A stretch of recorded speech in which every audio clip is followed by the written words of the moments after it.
계속해서 교육진단 시간입니다. 11월의 마지막 날입니다. 수능 시험 이후 일부 학부모님들은 심한 스트레스를 받는다고 고통을 호소합니다. 우리처럼 비교하기를 좋아하는 사회에서 이 아이를 키우기가 너무 힘이 든다고 합니다. 오늘은 수능 이후 수험생과 학부모가 힘들어하는 점에 대해서 알아보는 시간 갖도록 합니다. 네, 윤일현 교육문화연구소 대표 윤일현 선생님 오늘도 전화로 모셨습니다. 윤 선생님 안녕하십니까? 예, 안녕하십니까. 수능 이후 심한 스트레스를 받는다는 부모님들 왜 그런가요? 또 이런 문제에서 좀 벗어나기 위해서 어떻게 하는 것이 좋겠습니까? 예, 방금 말씀하신 대로 매사를 남과 비교하기를 좋아하는 어떤 우리의 이 성향과 굉장히 관계가 있는데요. 실제로 제가 겪은 사례를 한번 말씀드리면은 학생이 전년도에 시험을 실패하고 이제 재수를 시작하면서 상담을 하러 왔는데 자리에 앉자마자 어머니가 이런 말씀을 했습니다. 선생님 앞에서 약속해라. 이제부터는 TV와 컴퓨터는 끊고 잠은 4시간 이하로 자고 일요일에도 농구하러 가지 않고 시험 칠 때까지 친구도 끊겠다고 쭉 이런 이야기.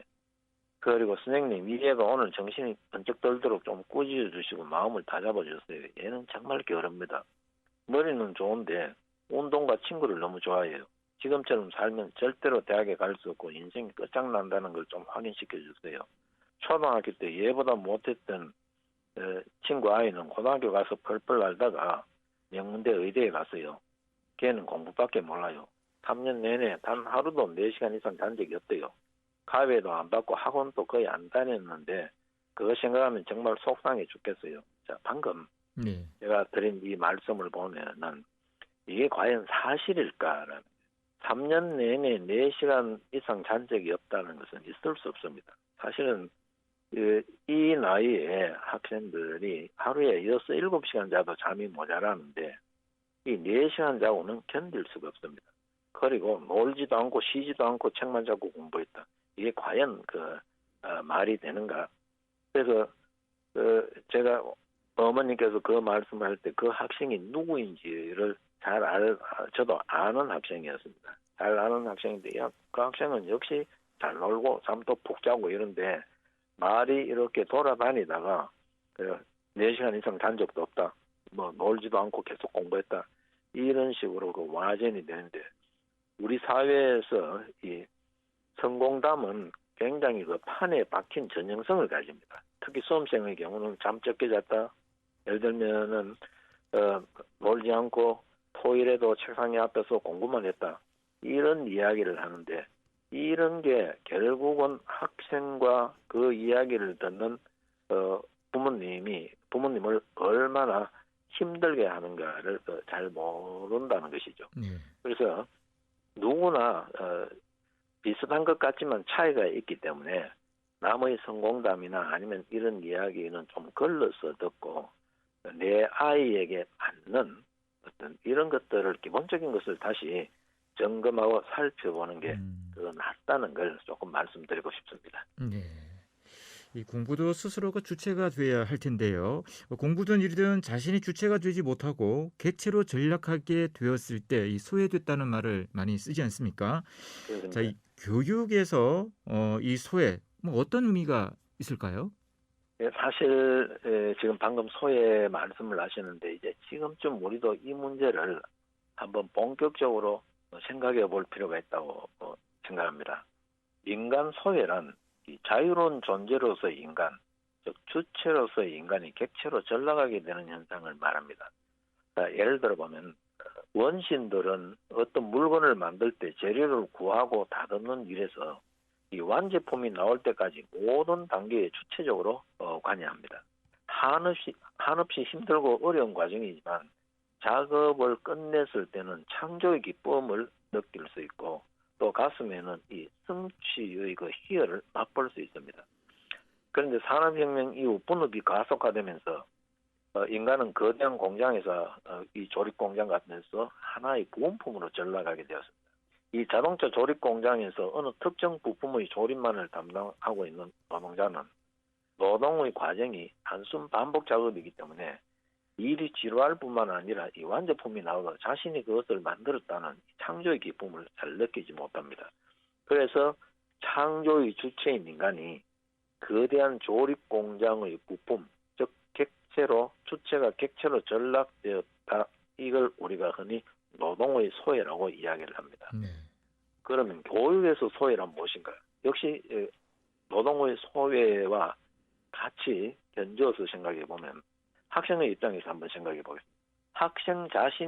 학생 자신이 주체적으로 결단하여 공부하면서 능동적으로 뭔가를 깨우치고 또 힘은 들지만 가슴 뿌듯한 자부심과 이 성취, 성장의 기쁨을 맛보아야 합니다. 공부하는 주체도 학생이기 때문입니다.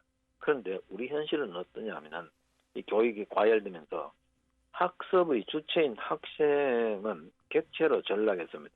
이 말의 의미는 자신의 미래와 꿈을 실현하기 위해서 스스로 계획을 세우고 공부해야 되는 학생이 이 학교 생활이나 공부를 주도적으로 끌고 가는 것이 아니고 부모님이 과외 시간표를 짜고 학원 시간표를 짜고 거기에 맞추어서 몰아붙이면은 부모님이 시키는 대로 따라가야 되는 이 주체가 부모님의 뜻에 맞춰 따라가야 되는 이 객체로 전락하게 됩니다.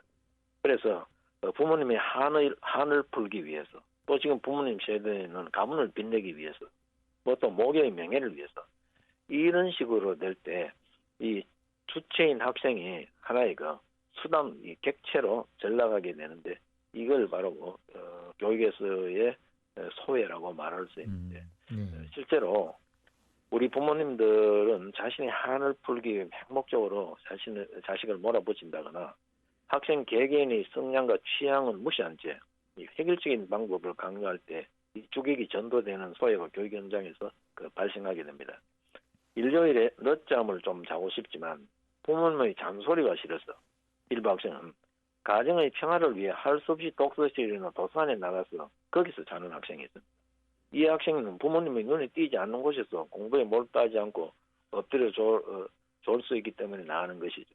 이 타의에 의해 행동할 때 이 공부든 일이든 즐거울 리가 없고 또 생산성도 없다는 것을 특히 우리 부모님들은 좀 깊이 생각하고 이 자녀 지도에 참고를 하면 좋겠습니다.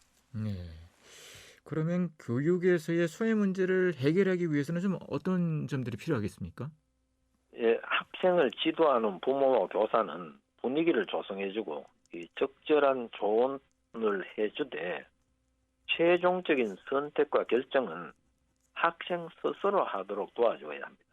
서로 부모의 뜻이 반영되더라도 형식은 학생이 스스로 결정해서 한다는 이런 느낌을 갖도록 도와줘야 되거든요. 이때 인내심과 기다리는 지혜가 필요합니다. 네.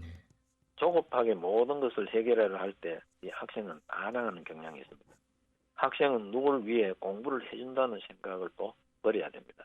하기 싫지만 부모님이나 선생님을 위해 할 수 없이 책상 앞에 앉아있어 준다고 생각할 때 바로 앞서 말한 이 교육의 소외 문제가 발생하는 것이고 여기에서 모든 그 문제가 생겨나는 것입니다. 그래서 학생은 자신의 미래를 위해 스스로 결단에 의해 자발적으로 공부한다는 이 생각을 할 수 있어야 됩니다. 그래서 우리가 늘 이야기하는 게 이 자기주도 학습이지 않습니까? 이 자기주도 학습이라는 것은 결국은 자신이 주도적으로 계획하고 실천하고 평가하고 또 거기에서 잘못된 것을 수정하고 고치고 좀 더 나은 쪽으로 나아가고 이 시행착오를 통해서 조금 더 세련되고 더 발전하고 성장하는 자기가 주체가 돼서 끌어갈 수 있는 이런 생활을 해야 되고 부모나 교사도 학생이 자기 주도 학습을 할 수 있도록 도와주는 게 가장 바람직하고 또 오래 갈 수 있고 또 부모가 자녀에게 직접적으로 개입하지 않아도 자녀가 스스로 자기 할 일을 할 수 있게 하는 그런 방법이라고 생각하는 게 중요합니다. 그래서 학생이 스스로 실천하여 성취감을 느낄 때 보람을 느끼고 자신감도 생기게 되고 또 어떤 생활의 즐거움도 느끼게 됩니다. 이런 모습을 보면서 부모님이나 주위 사람들이 흐뭇하고 기쁨을 느끼게 되는 것 이게 가장 이상적이다. 이런 점을 이제 우리는 좀 생각을 해봐야 될 것 같습니다. 그래서 지금 우리는 너무 청년 실업 이 취업난이 굉장히 심각하다 보니 너무 지나치게 간섭함으로써 역효과가 네. 일어나는 경우가 많고 또 너무 지나치게 간섭하면은 결국은 학생을 아주 소심하게 만들어 결정적인 순간에 자신감이 떨어지게 되는 그런 경우를 우리는 수없이 목격하게 됩니다. 그래서 이제는 조금 우리가 본질적인 문제에 대해서 학생과 자녀가 대화하면서 가능하면은 스스로 무엇을 끌고 간다는 생각을 가질 수 있도록 학생과 부모가 함께 노력하는 게 중요하다고 생각합니다. 네. 오늘 말씀은 여기까지 듣도록 하겠습니다. 고맙습니다. 네. 윤일현 교육문화연구소 대표 윤일현 선생님이었습니다.